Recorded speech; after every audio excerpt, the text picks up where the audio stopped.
One of the easiest and most economical ways to get started spraying products on your lawn is to jump into the hose and sprayer market. If you're watching this video, then you're probably looking to learn how to use one of these things. You probably never used them before. These are, I'm going to call them the fancy ones. I mean, none of them are really fancy. They're still plastic. This is the Chameleon. This is the Ortho. I picked up both of these at my local Home Depot. I want to say this one was somewhere around 15 bucks and this one was somewhere around 12 bucks. I picked up this one. This is a Hudson model from a different hardware store here in my town. I want to say I spent about $9 on this. I could be wrong. Maybe it was more like 15. Some products that you buy in liquid form come with a simple hose and sprayer just attached right to the top. This is Nature's Biological Dethatcher. I've got some videos where I've been experimenting with dethatching my lawn with various liquid products. If you're curious about that, I've got a link up here describing what thatch is, because lots of people don't know what it is. That'll get you started down a rabbit hole. There are lots of products actually that come with these little like hose and sprayers attached to the top. And cool thing about them is you can take it off and just put it on any other jar or jug that comes with a top like this. So you don't even have to buy a hose and sprayer. Just buy a product that you want to use that comes with one, and then you've got one that you can use forever. I'm pretty sure this one will connect to this also. And on the inside of the Ortho unit, you've got a large diameter thing, but you've also got a small one too. So this will attach to different kinds of buckets too. Anyway, what I want to talk to you about today is the first thing that you do when you get one of these. It doesn't matter if you get one of these four or if you get something else. If you get a brand new hose and sprayer, you can't just shove it in your product and just start spraying your lawn, because you're basically spraying blank. The absolute first thing that you need to do when you get a hose and sprayer of any kind is you need to check it for its flow rate. Once you check it for its flow rate, then you need to check it for how much product it puts out. Now, those sound kind of similar, but they're not. I'm going to show you the 5-gallon bucket test. This Tidy Cats thing is basically 5 gallons. It's 5 gallons right up to about there.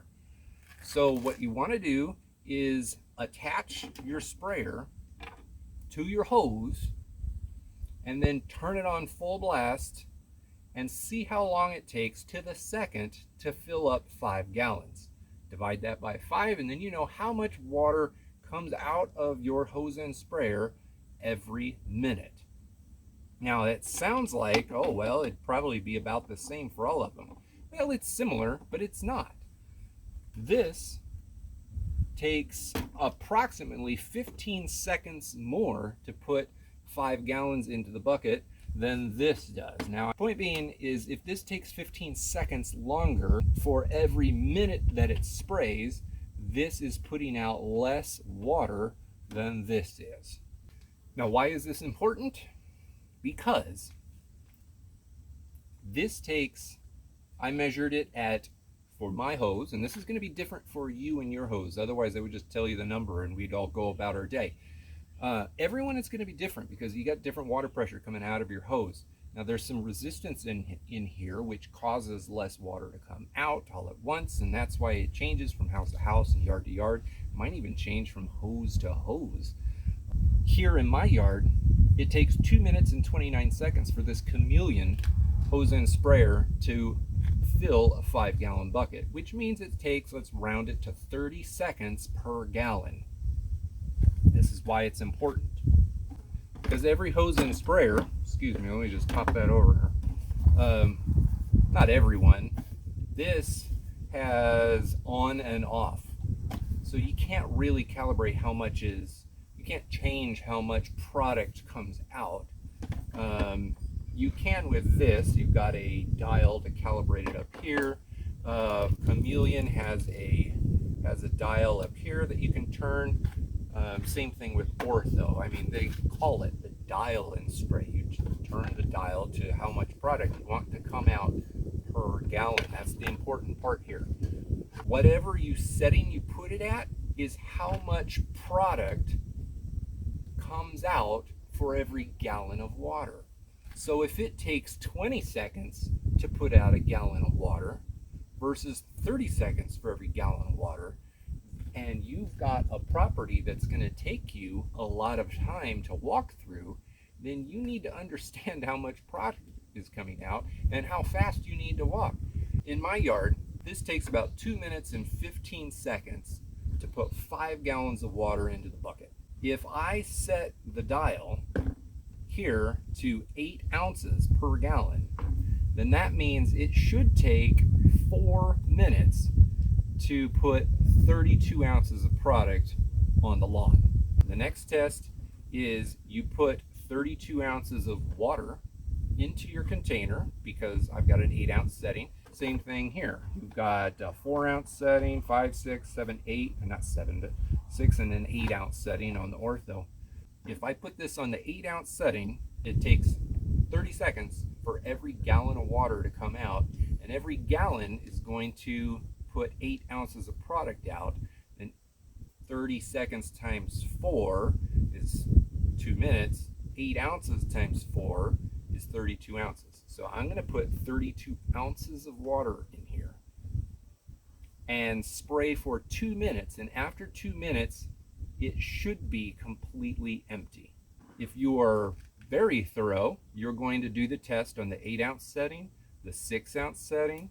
On Chameleon, you've got a 5.5 ounce, you've got a 4, you got a 3. You could do that on all of these settings to make sure that your sprayer is calibrated. If I go and put this on the 8 ounce setting and spray for 2 minutes, I should have nothing in here. But if I have something in here, then I know that this setting is off by a little bit. It's not actually putting 8 ounces out. That's the test that you need to do before you ever start putting product in there and calculating the mix ratio and the amount of time that you need to spray your yard. If I wanted to spray 2,500 square feet on this 8 ounce setting, and I put 32 ounces of product in here, and I wanted all 32 ounces spread across the yard, then that means I have to do the entire yard in 2 minutes evenly. That's hard to do. So if you dial it back to the 4 ounce setting, then that just means that I have twice as much time to cover the yard. Now it's 4 minutes to cover the yard. That's still probably going to be a little bit hard. Now if I take that 4 and cut it in half again to the 2 ounce, now I have 8 minutes to cover the entire yard, all sections of it evenly. But you still need to run the test, the flow test on the 2 ounce setting to see if it actually does match up.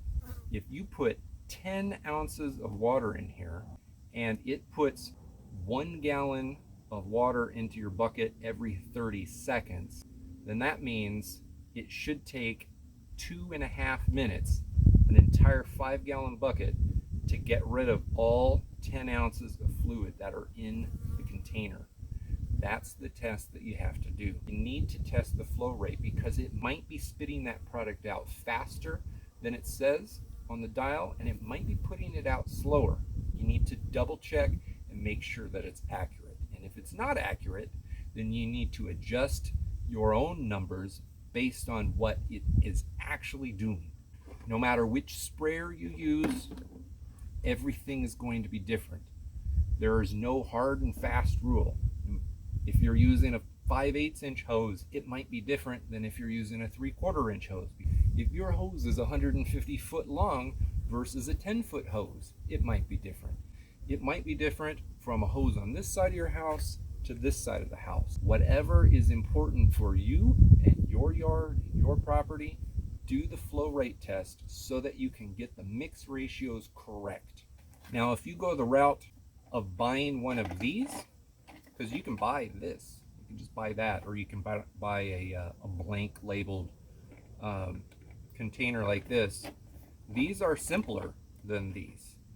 They don't really have a dial. You can turn it on and off, so it's going to be easier to test these. Plus, it's also going to be cheaper to buy these. And in some cases, you could buy like packs of these, like 3 or 4 of these. I do recommend most people have some of these. Even if you don't use them very often, they are helpful to have. Personally, I've used this quite a bit over the summer. I've experimented with this unit, and I don't like it particularly much. I also have experimented with both of these. I do like the Ortho unit better than the Chameleon, and simply because it just feels better constructed. The ergonomics of the handle coming down make it easier for hose management. I can't over tighten. I mean, I guess if I really tried, I could probably over tighten it, but you don't really over tighten this. Everything about it feels better. Feels like it's going to hold up more. You've got a much more, I'm going to call it a floppy tube with a really fancy, compared to this, it's a fancy sucker tube end. And it's longer than what you need, which means when it goes in there, it will sit on the ground, and not the ground, but it'll sit on the base, and you can, depending on how you hold it, you can angle it into the corners just to get all of whatever you put in here. It is flexible enough to get the job done easily. The Chameleon is nice because it does come with this quick connect system, so it's really easy to connect it to a hose. I don't usually use those, but I do know that lots of people do use these quick connect systems. It's not as ergonomically friendly as the Ortho, but it's fine. I mean, I've never been wrestling with it and thinking, the ergonomics. That doesn't really happen. What I do find is kind of annoying is this is far less fancy as the one in here, and it's far less flexible. So it's slightly harder to get the last little bits of product that are in the bottom. But here's the thing that I don't like the most. You go to tighten it, and then you could just keep going around and around and around. Because once it gets tight, if you go a little bit too far, then it snaps off the threads, and then you just have to keep going. That, to me, is poor quality right there. The important thing to talk about here is getting your settings correct and understanding exactly how much water these are putting out and how much product they're putting out for every minute that you're using them. Do your tests in the bucket. Do your tests for product delivery into the bucket. Take notes, write them down, keep them on a scratch pad, keep them on a Excel file somewhere. Get that information down, because then it will be so much easier to spray your yard down. Once you do that, liquid products become super easy to apply, and suddenly you're able to use a lot of liquid products that you never had access to before because they don't come in granular form. These are a great stepping stone. I recommend that you pick some up. They're so cheap for the most part that you could break them and lose them, or buy 5 of them if you want. Now, with that said, and I already gave you a little preview of what's to come, I'm producing a full comparison video of these 2 hose and sprayers. I think you got a pretty good taste of what I have to say about them already, but up here and down below will be the full comparison between these 2 units.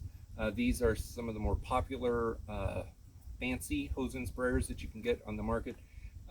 You can buy them, like I said, locally at stores or online. I'll have a couple links down below in the description if you want to take a look at pricing. They do tend to be a little bit cheaper if you just buy them locally than if you buy them on, say, Amazon. So check your store unless you just don't like going to the store. I hope you watch that video. I hope you hit the like button and subscribe, and I will see you in the next video. Thank you very much.